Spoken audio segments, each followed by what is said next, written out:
হাজার জনতার সামনে, ক্যামেরার সামনে চ্যালেঞ্জ করে বলছি, আমার মুসলিম দেশের মুসলিম সন্তানেরা শতকরা 50 জন কালিমা পড়া জানে না।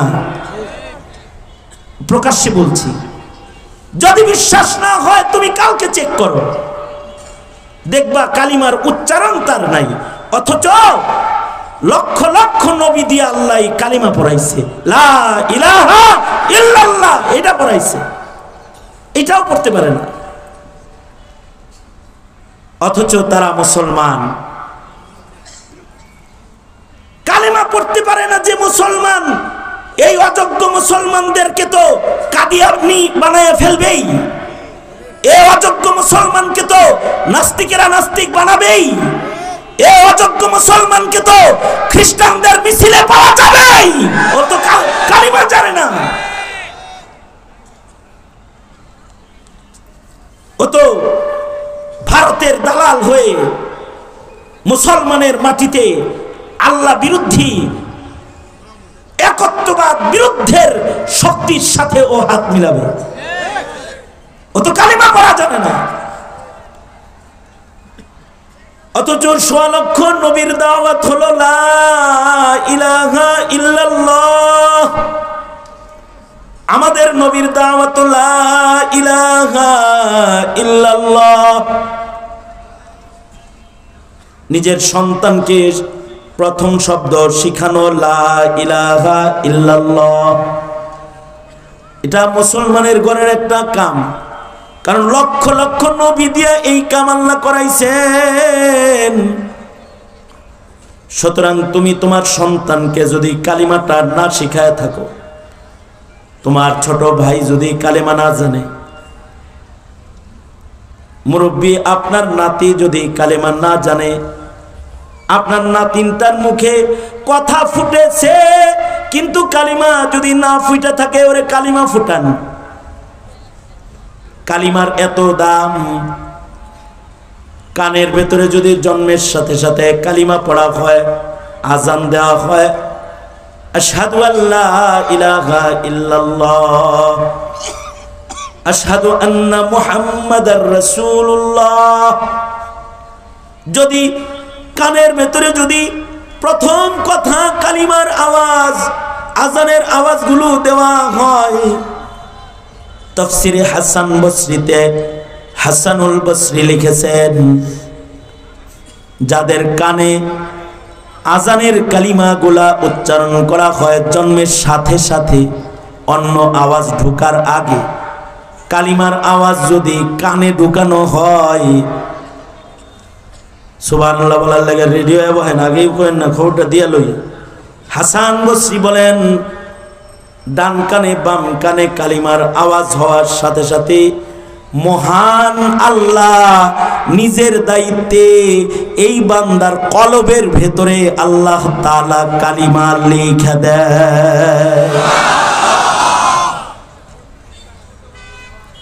এখনকার মুসলমানের কানে আজান হয় না। আমি আপনাদেরকে আশ্চর্য কথা শোনাই, আমার কাছে এক বাচ্চা লয়ে এসে, এটার বয়স কমপক্ষে 6 মাস অথবা 5 মাস হবে, আমারে আয়া কয় হুজুর তাহনিক করে দেন।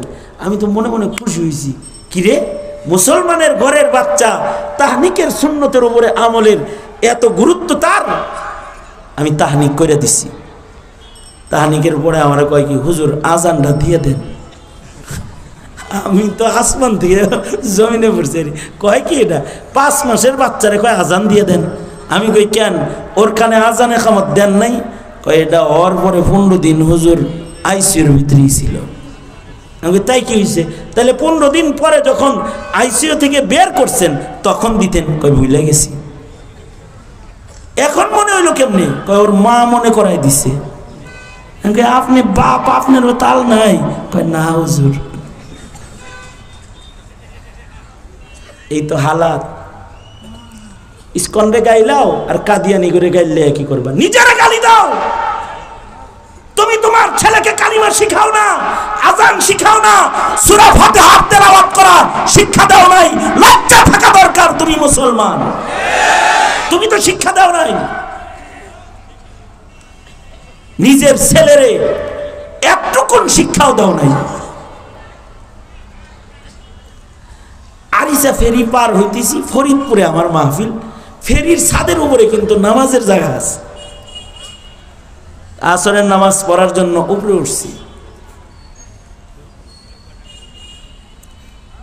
কিছু ছেলেবেলে আছে আমার ভক্ত, এটা আমার দেখে তো চিনা লাইছে, হুজুর মজা টজা ঠিকঠাক মতো করতেছে, অনলাইনে ওয়াজ টাজ শোনে।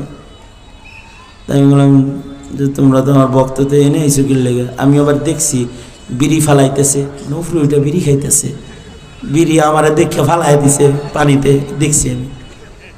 আমি বললাম যে আসর পড়ছ? না হুজুর।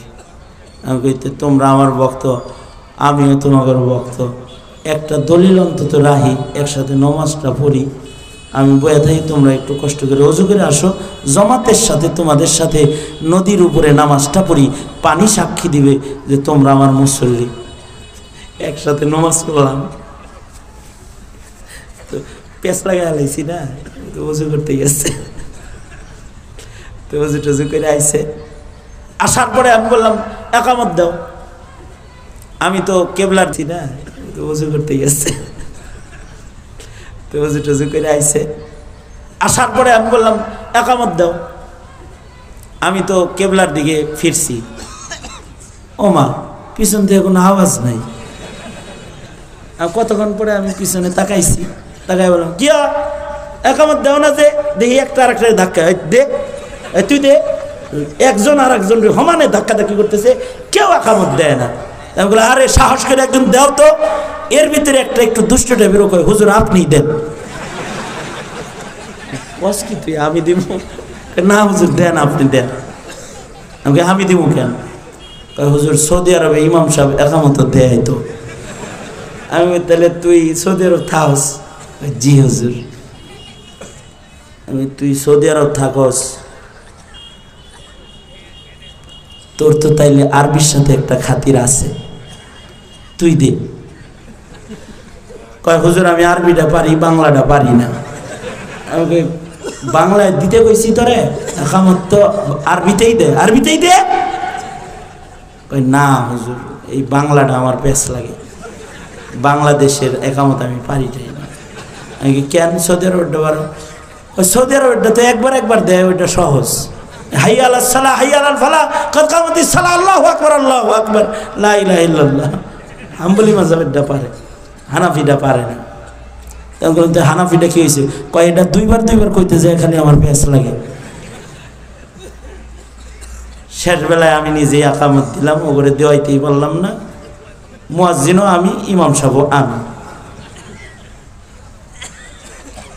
হাসলা? চিল্লা লাগাইছে অথবা পীরের কাছে মুরিদ হইছে, এমন কোন মুসল্লি যদি মসজিদ